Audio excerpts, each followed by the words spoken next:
राजनीतिनामा Bihar YouTube channel के अंतर्गत हम बिहार हैं सीरीज के 7वें अंक में आपका स्वागत है।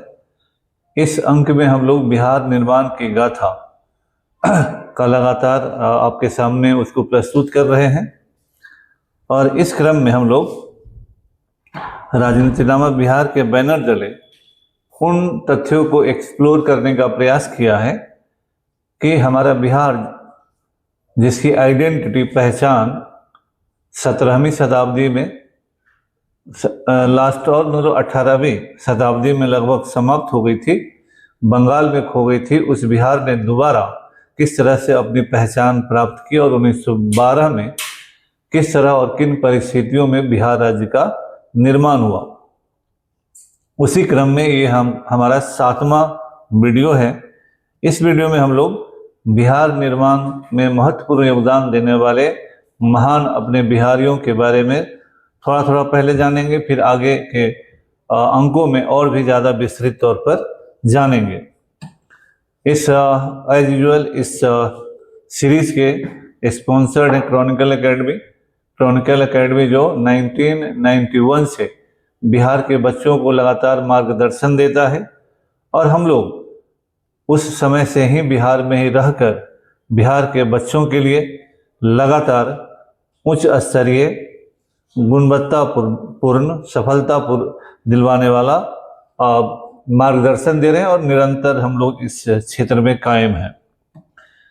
जब हम नए बिहार की बात कर रहे हैं तो हम 1912 से पहले के बिहार की बात कर रहे हैं, और जब पहले 1912 से पहले के बिहार का मतलब आज का बांग्लादेश, आज का पश्चिम बंगाल, आज का झारखंड, आज का उड़ीसा और आज का हमारा बिहार, यानी 4 राज्य और एक देश है जब हम बिहार की इस समय बात कर रहे हैं।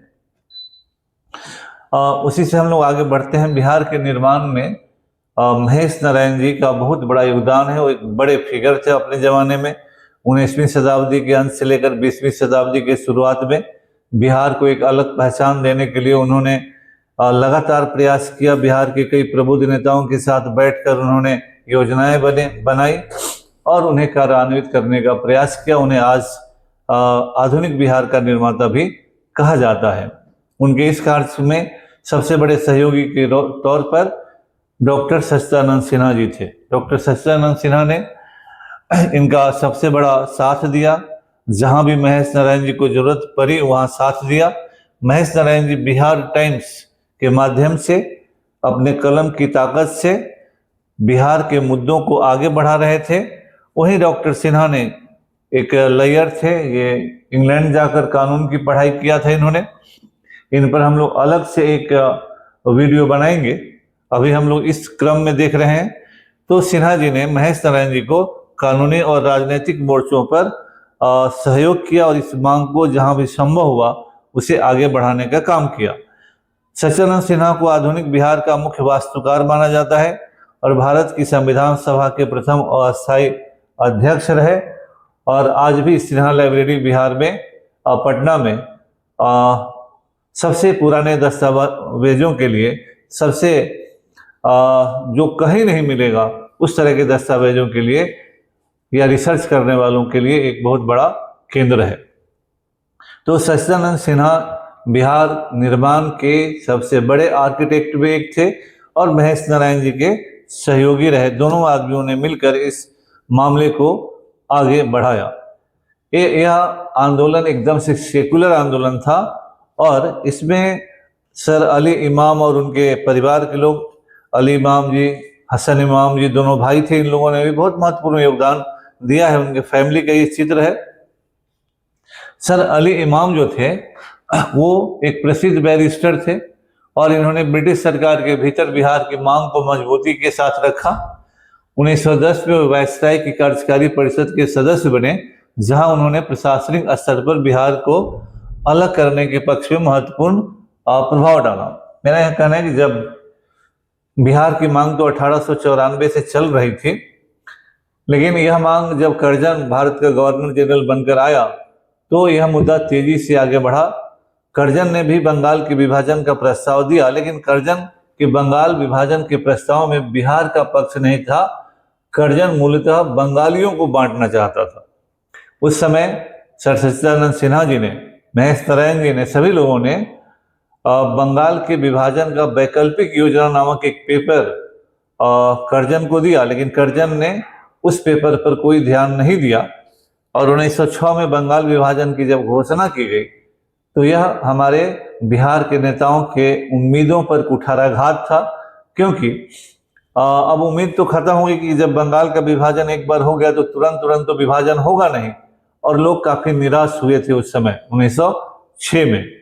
हालांकि बिहार में बंगाल विभाजन आंदोलन के खिलाफ जो स्वदेशी और बहिष्कार आंदोलन हुआ, उस आंदोलन में, यह स्वदेशी आंदोलन मूलतः था, उस आंदोलन में बिहार के लोगों ने बढ़ चढ़कर भाग नहीं लिया था। हालांकि बिहार में बंगाली लोगों का उपस्थिति मजबूत था बहुत सारे इलाकों में, तो कुछ हुआ, लेकिन बिहार के लोगों ने बंगाल विभाजन आंदोलन में हिस्सेदारी न के बराबर की।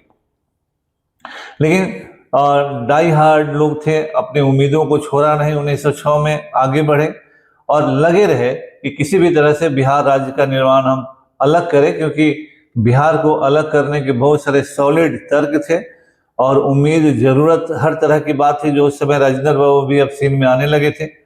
इसी क्रम में कहते हैं कि जब एक मौका आया, क्योंकि अली इमाम जी एक बड़े वकील थे, वकील के रूप में जो आप आमदनी होती है वो ज्यादा होती है, लेकिन जब एक मौका आया कि उनको वायसराय के एग्जीक्यूटिव काउंसिल में जाने का मौका है, कार्यकारी परिषद में, तो ये जाने के बहुत इच्छुक नहीं थे। लेकिन सच्चिदानंद सिन्हा ने इन्हें कन्विंस किया कि आप वहां जाइए, जब आप वायसराय के साथ रहेंगे तो हमारी मांग को भी आगे करने में बहुत सहायता मिलेगी, या बिहार के लोगों की उम्मीदें, बिहार के लोगों के तर्क, बिहार के लोगों की बातों को आप सीधे वायसराय को बता सकेंगे अगर वहां एग्जीक्यूटिव काउंसिल में रहेंगे। तो बहुत सारे लोगों के समझाने के बाद सर अली इमाम इसके लिए तैयार हुए, और इसीलिए जब एक बड़ा, ये इनका यहाँ पर एग्जीक्यूटिव काउंसिल में जाना एक बहुत बड़ा फायदे का निर्णय साबित हुआ, क्योंकि जब दिल्ली दरबार लगने की घोषणा हुई उस समय सच्चिदानंद सिन्हा जी ने अली इमाम साहब से रिक्वेस्ट किया कि बंगाल विभाजन पर पुनर्विचार होना था, क्योंकि बंगाल विभाजन पर बहुत जबरदस्त आंदोलन हुआ था और मिंटो को जाना पड़ा था भारत से, उसके कर्जन को जाना पड़ा था उसके कारण। तो सच्चिदानंद सिन्हा ने सर अली इमाम से रिक्वेस्ट किया कि जब बंगाल विभाजन को पुनर्विचारित किया जाएगा तो आप हम लोगों वाला प्लानिंग सरकार के सामने रखिए, और आप नजदीक है वायसराय के, आप उनको कन्विंस कर सकते हैं। और यही हुआ। तो सर अली इमाम अगर वायसराय के एग्जीक्यूटिव काउंसिल में न रहे होते तो शायद ये काम इतनी आसानी से न हुआ होता। सर अली इमाम ने वायसराय से और उनके लोगों को कन्विंस किया कि बंगाल को नहीं बांटिए, बंगाल को इंटैक्ट रहने दीजिए, बिहार को बंगाल से अलग कर दीजिए, क्योंकि बिहार की cultural identity, political system, historical system, हर चीज बंगाल से अलग है। वायसराय इस बात के लिए कन्विंस हुए और इनके द्वारा प्रस्तावित प्रस्ताव को आगे बढ़ाया गया और वो आगे चलकर स्वीकृत हुआ। तो सर अली इमाम अगर वायसराय के एग्जीक्यूटिव काउंसिल में न रहे होते तो इस बात को उतने लेवल तक ले जाना बड़ा मुश्किल था। होता ना होता अलग बात है, लेकिन इनका वहां रहना बहुत फायदे की बात साबित हुई। इनके जो छोटे भाई थे हसन इमाम जी, ये भी एक प्रखर राष्ट्रवादी नेता थे। उन्होंने न केवल बिहार के पृथक आंदोलन में साथ दिया लोगों का, बल्कि भारतीय राष्ट्रीय कांग्रेस के अध्यक्ष 1918 के विशेष सत्र के रूप में भी ये सेवा की।